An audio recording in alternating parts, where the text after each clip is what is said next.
The final episode of every week, courtesy of our amazing friends at the DQs of Northwest Edmonton and Sherwood Park. We're talking Palisades, Namao, Newcastle, Westmount, and Baseline Road. We give you a chance to fire up your flamethrowers, to send us your hottest takes. All of these are real emails to talk@ryanjesperson.com. It's the Flamethrower, presented by the DQs of Northwest Edmonton and Sherwood Park. This one from Been Thinking About It, who says political commentators want Alberta's government to be Cucks, instead of Danielle Smith taking some initiative to pave the least painful path forward. So she's criticized for not doing nothing, or for being a communist, or for dealing collectively. She's been labeled as power hungry or humiliating Albertans.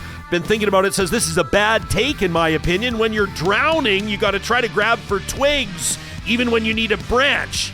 Grabbing for anything is the right thing to do. Okay, a message of support for Danielle Smith, not from Nathan, who calls her traitorous, says, I was hoping to not start the year with our spineless oil shill of a premier making us an embarrassment to the rest of Canada, but here we are. Of course, she flies to Lago and comes back saying if anybody limits oil exports to the States, it'll threaten the national unity. The oil company she's a lobbyist for likely demanded that, especially after signing that new deal with Enbridge to double production and increase American exports.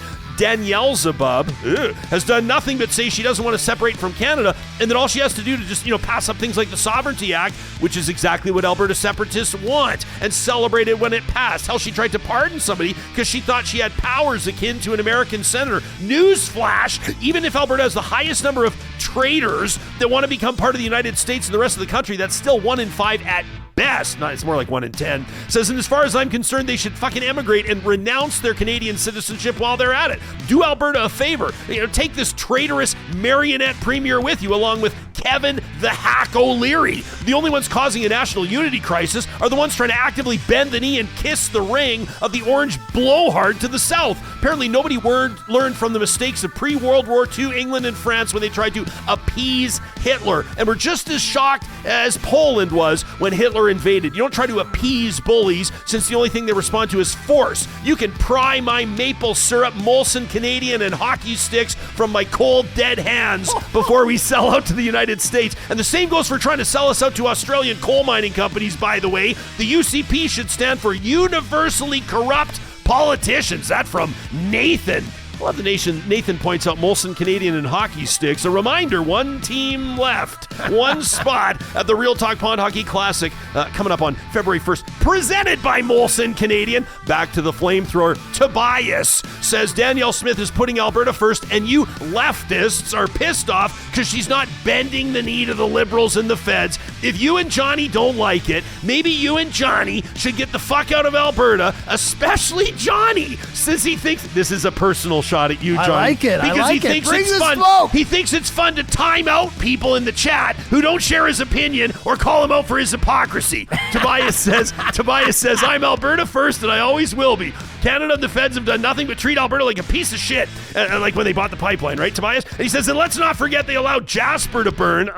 Yet you idiots barely called the Liberals out for it. Get fucked, says Tobias, but you won't read this on air because you can't handle the truth. Tobias, I can handle you like a cheese and cucumber sandwich. Have a great weekend, Toby. How about this one from First Class Teacher, who says Danielle Smith sure keeps interesting company. I'll say that.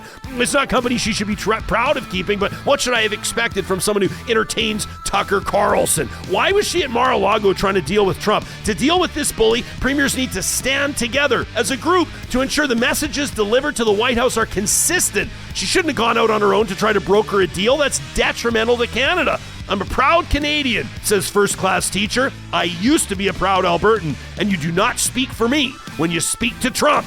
How about this from Crystal, who says, Jespo, I've sure appreciated your shows as of late. Before Christmas, Crystal says, I started waking in the night in a panic. My first thought that Donald Trump was actually going to take over Canada, and I needed to learn how to participate in war. Now, 3 a.m. thoughts are never coherent, so in the morning I would laugh them off, but I still felt uneasy. I joked about it with my brother-in-law, and he scoffed, attributing all that 51st state stuff to Trump's bluster. But it made me emotional, primarily because I'm constantly aware we'd probably never be able to access American health insurance for our kids, not in a million years. so I just tried not to think about it. Now, clearly that was a fail after Trump became seemingly Twitter-pated with the idea of land grabbing to the north. Now, Alberta has her own bluster, says Crystal, with a large number of people wishing we'd separate from Canada. I say don't let the door hitch on your way out, but it looks like the rest of us might be dragged along, kicking and screaming based on Danielle Smith's ring-kissing, brown-nosing, bully-stroking behavior. What in the world is she trying to accomplish? That she's a peon premier? That she can convince the all-powerful Orange Oz that he shouldn't tariff oil and gas? I have profound doubts she did anything positive for Canada's reputation. Looks more like divide and conquer, with Smith being the first to fall or maybe twirl into Trump's waiting arms. That from Crystal. And finally, this one from Jake, who says, hey, when it comes to the new Liberal leader, I'd like to see Rachel Notley run. Change that Liberal Party into an actual moderate, slightly left-central party. Jagmeet's a joke. I absolutely agree with Tasha Carradine on Real Talk that his attempt to stir anger at the class divide is fucking hilarious as he struts around parading his wealth all the time. Like, whatever. It's his right to wear whatever he wants and drive whatever he wants and accessorize with whatever he wants, but don't turn around and pretend like you have an even inkling of the everyday struggles of the working class you claim to be fighting for. Anyway, what do you guys think? Notley for PM and screw the federal NDP. That from Jake. I think that I love every single time somebody gets so fired up that they take time out of their day to send us an email. And when they're good enough, biting enough, and doggone it, people like them enough, you know they're going to find their way into the Flamethrower, presented by our friends at the DQs of Northwest Edmonton and Sherwood Park. Thanks for your engagement. Thanks for subscribing on YouTube and the podcast. Thanks for hitting like. Thanks for telling your friends about the show. And thanks for joining us right back here on Monday morning, where we'll do it all again on Inauguration Day.